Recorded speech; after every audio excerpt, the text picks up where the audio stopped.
Assalamualaikum warahmatullahi wabarakatuh.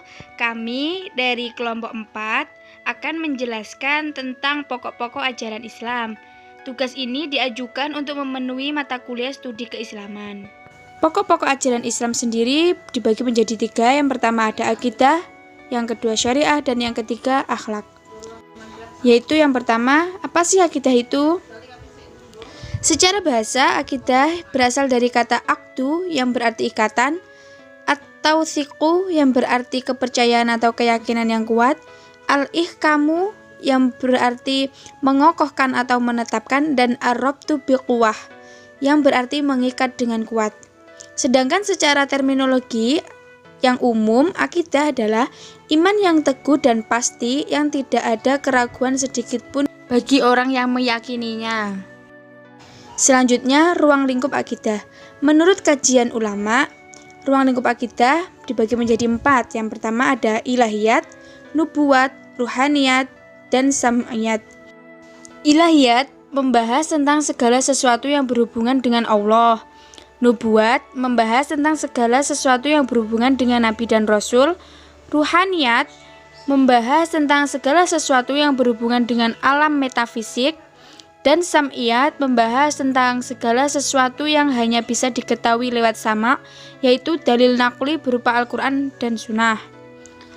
Ruang lingkup akidah lainnya yaitu arkanul iman atau rukun iman. Rukun iman ada 6. Yang pertama, iman kepada Allah, iman kepada malaikat, iman kepada kitab Allah, iman kepada Nabi dan Rasul, iman kepada hari kiamat, dan iman kepada qada dan qadar. Selanjutnya, fungsi akidah. Fungsi akidah yang pertama sebagai landasan seluruh ajaran Islam. Yang kedua, sebagai membentuk kesolehan seseorang di dunia sebagai modal awal mencapai kebahagiaan di akhirat. Yang selanjutnya, berfungsi menyelamatkan seseorang dari keyakinan-keyakinan yang menyimpang dan berfungsi untuk menetapkan seseorang sebagai muslim atau non-muslim. Selanjutnya, apa itu syariah? Syariah menurut bahasa syara' yasra'u syar'an, artinya membuat undang-undang, menerangkan rute perjalanan, adat, kebiasaan, jalan raya. Kalau menurut syar'a yasra'u syuru'an, artinya masuk ke dalam air, memulai pekerjaan, jalan ke air, layar kapal, dan tali panah. Kalau menurut para ulama, menetapkan norma-norma hukum untuk menata kehidupan manusia baik dalam hubungannya dengan Allah Subhanahu wa ta'ala maupun dengan manusia lainnya. Pengertian syariah. Syariah dalam konteks kajian hukum Islam lebih menggambarkan kumpulan norma-norma hukum yang merupakan hasil dari proses tasyri'. Kata tasyri' adalah bentuk masdar dari syara'a yang berarti menciptakan dan menetapkan syariah. Ruang lingkup syariah menurut 2 bagian besar. 1. Realisasi daripada keyakinan akan kebenaran ajaran agama Islam ke dalam kehidupan di dunia ini disebut ibadah. Yang kedua, muamalah dalam arti luas, tata aturan ilahi yang mengatur hubungan manusia dengan sesama manusia dan hubungan manusia dengan benda. Kalau secara umum dibagi menjadi 4. Yang pertama ibadah, yang kedua muamalah, yang ketiga munakahat, yang keempat siyasah.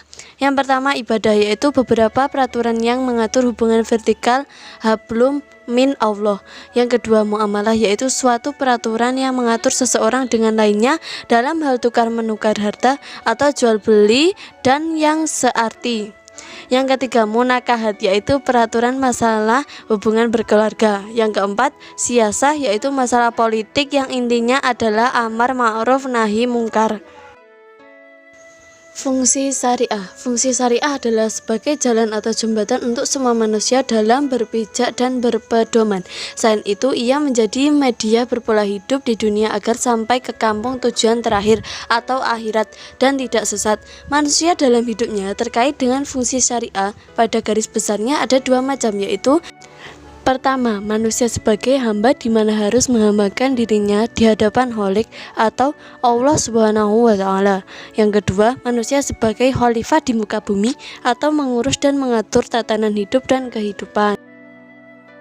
Yang ketiga adalah akhlak.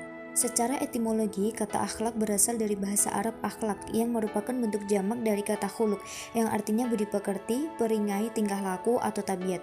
Kesamaan akar kata seperti ini mengisyaratkan bahwa salam akhlak tercakup pengertian terciptanya keterpaduan antara kehendak Khalik dengan perilaku makhluk. Secara etimologi, akhlak adalah sifat yang tertanam dalam jiwa manusia sehingga ia akan muncul secara spontan bila mana diperlukan tanpa memerlukan pemikiran atau pertimbangan terlebih dahulu. Ruang lingkup akhlak. Yang pertama adalah akhlak pribadi. Yang paling dekat dengan seseorang itu adalah dirinya sendiri. Maka hendaknya seseorang itu menginsyafi dan menyadari dirinya sendiri. Karena hanya dengan insyaf dan sadar kepada diri sendirilah pangkal kesempurnaan akhlak yang utama, budi yang tinggi. Yang kedua, akhlak berkeluarga. Akhlak ini meliputi kewajiban orang tua, anak, dan karib kerabat. Kewajiban orang tua terhadap anak dalam Islam mengarahkan para orang tua dan pendidik untuk memperhatikan anak-anak.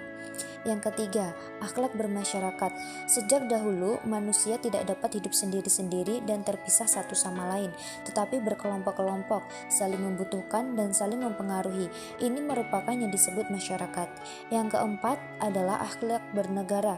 Mereka yang sebangsa denganmu adalah warga masyarakat yang berbahasa yang sama denganmu, tidak segan berkorban untuk kemuliaan tanah airmu. Kita hidup bersama dengan nasib yang sama. Yang kelima adalah akhlak beragama. Akhlak ini merupakan akhlak atau kewajiban manusia terhadap Tuhannya. Karena itulah ruang lingkup akhlak sangat luas mencakup seluruh aspek kehidupan. Fungsi akhlak. Yang pertama, membentuk manusia yang bertakwa kepada Allah Subhanahu wa taala. Yang kedua, membentuk manusia yang suka tolong-menolong. Yang ketiga, membentuk manusia yang jujur, adil, dan berani. Yang keempat, membentuk manusia yang saling hormat menghormati. Yang kelima, membentuk manusia yang tabah dan percaya pada diri sendiri. Yang keenam, membentuk manusia yang sopan dan santun. Sekian presentasi dari kelompok kami. Jika ada tutur kata yang salah, kami mohon maaf. Wabillahi taufiq wal hidayah. Wassalamualaikum warahmatullahi wabarakatuh.